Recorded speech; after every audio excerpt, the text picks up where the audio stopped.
Today is Monday, September the 25th, 2023. I'm Mark Beavis. On the program today, if you are a REIT investor here in Canada, there has been another distribution cut. Also, Apple's new iPhone is a hot commodity in China. There has been some progress in the auto worker strikes. The prospects of a U.S. government shutdown seem to be rising. And finally, on today's program, there seems to be some progress in the battle against high food prices in the grocery stores. Let's get started with today's news. Northwest Healthcare Properties REIT, NWH is the ticker. It is the latest REIT here in Canada to announce that it's going to be slashing its distribution, and that change is effective immediately. The trust owns 231 hospitals, medical offices, with a total value of about $10.6 billion according to its website. The REIT says in this case that the move is a part of an overall debt reduction strategy, specifically address the goal of paying off $3.7 billion worth of debt, and it does note that 34% of this debt is at floating rates. So obviously with interest rates having risen the way they have, that's putting pressure on them there. Shares of Northwest are down about 60% since recent highs back in March of 2022. Now, this isn't the first example of REITs that have been cutting their distributions in 2023. In March, True North Commercial REIT, ticker is TNT.UN, that cut its dividend by 50%, and since then, its share price has dropped around 60% as well. In April, Slate Office REIT, SOT.UN is the ticker, they lowered its distribution by 70%. And since those cuts, its share price has dropped 45%. No doubt the industry has been hurt with the increase in interest rates, and mostly because REITs typically carry very heavy mortgages on the properties that they own. In a recent interview with the New York Times, Prime Minister Justin Trudeau said he expects interest rates are going to start coming down. He said in his statement, "We know things are going to start getting better. Inflation is coming down. We think interest rates are going to start coming down probably middle of next year." Now, the reality is that in August, inflation actually increased in Canada to 4%. And the Bank of Canada Governor Tiff Macklem, he said that he feels that rates might not be high enough yet. In a poll that was taken between August 24th and 30th, 24 out of 34 economists said that they expect the Bank of Canada will keep its policy rate at the current level of 5% or higher, and they expect this will continue until at least March of 2024. Following that, though, there is a consensus that expects a 50 basis point cut by the end of 2024. Recent news that Chinese government employees were ordered not to take their iPhones either to the office nor to use them for work doesn't appear to have dampened the country's appetite for Apple products. This past Friday, sales of the new iPhone15 were pretty hot, and that's putting it mildly. Reports are that the 1 hour delivery service you can get there of the iPhone 15 was up 253% compared to that of the iPhone 14 when it was released last year. In fact, in the first 10 minutes after deliveries began this year, 25,000 iPhones were on their way to their new customers. China, of course, counts for a big chunk, 20% of overall revenues at Apple. So sales in China have a big impact on the company's revenue, obviously on their profitability as well. Year over year, Apple's Greater China net sales actually rose nearly 8% to $15.76 billion in the second quarter. And this stands in contrast to a 5.6% decline in the Americas. Sales in this region were $35.38 billion in Q2. Now, since early September, shares of Apple are down in the 7% range. If for any reason you've ever wondered how a guy like me would actually invest, well, it's not that hard to find out these days. If you are a Blossom user, you can just look me up, look up my username. It's Mark B, so MARCB. You can see my current holdings. You can see any trades that I've made. You can see my logic behind any trades. If you're not a Blossom user yet, you can download the app for free, set yourself up with an account, and there you go. Just look me up, hit follow, and you'll have your answer. It looks like at least part of the auto worker strikes, both here in Canada and in the US, have been solved. Now, here at home, Canadian auto workers who are represented by Unifor approved a new 3-year contract with Ford. It was a close vote. 54% of members voted in favor of the new deal, so that's pretty close.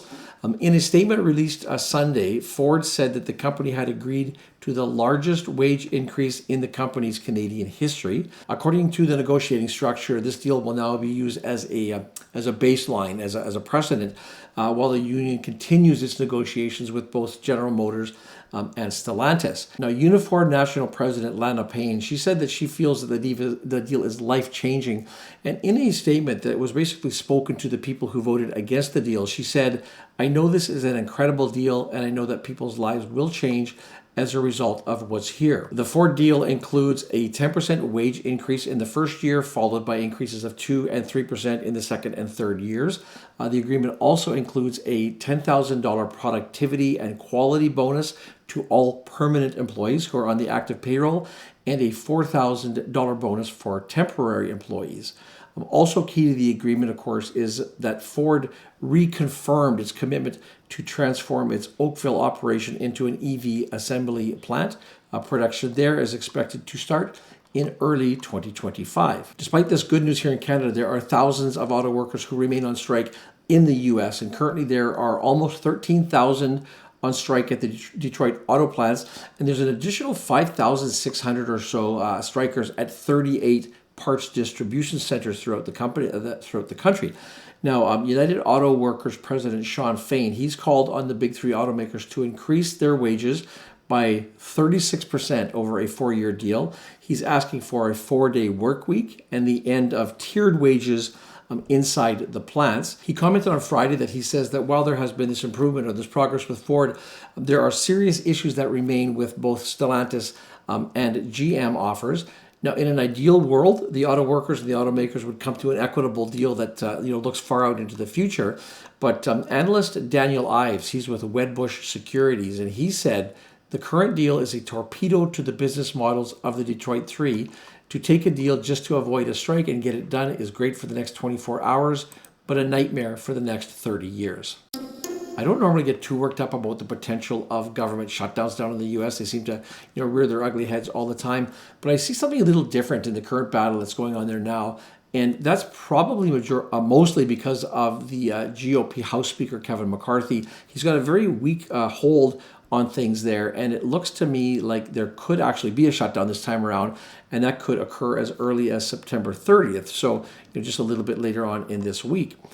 As we know, as we've heard over and over, the markets don't like uncertainty, and the specter of a government shutdown here, with that looming over things, it certainly qualifies as uncertainty. There's been a lot of attention paid, rightly so, recently to inflation, or more likely the battle against inflation. The policies of the U.S. Federal Reserve, of course, play a big part of that, and with this continued uncertainty, there would be a delay, if it comes to pass, in the release of critical information, the information that relates both to inflation, to unemployment. And obviously, this is information that the Fed usually relies on when it comes to making its own decisions. And so if the shutdown does happen, the Fed is going to be flying blind, essentially, and depending on how long it lasts, it could have a material effect on the Fed's future decisions. Now, all that being said, history has shown that even during lengthy shutdowns, the effect isn't long-lasting on the stock markets. And if we look back most recently to 2018, for an example, there was a 35-day shutdown